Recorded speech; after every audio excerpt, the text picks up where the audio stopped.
In today's video, I'm going to teach you how to batch edit payee and category in QuickBooks Online.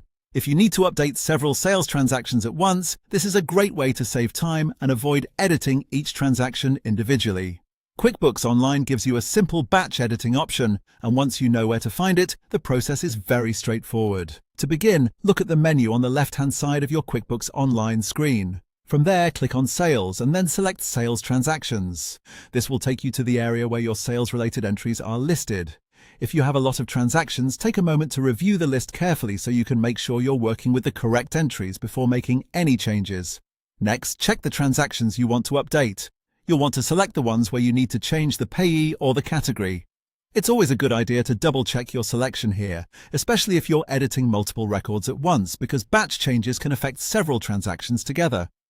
Once you've selected the transactions, go to the top right and click Batch Actions.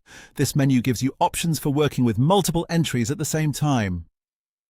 From that drop-down, choose Edit. After that, QuickBooks will take you to a spreadsheet-style view.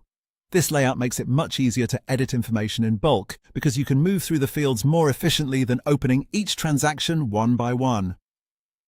In this view, you can update and change the customer or payee, as well as the categories for the selected transactions. Take your time here and make sure each field reflects the information you want, since accurate categorization is important for clean reporting and bookkeeping.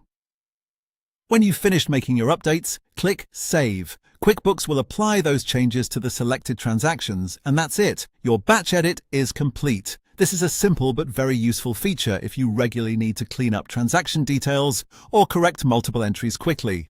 It can make your workflow much faster and help keep your records more organized. Thanks for watching, and that's all for this tutorial.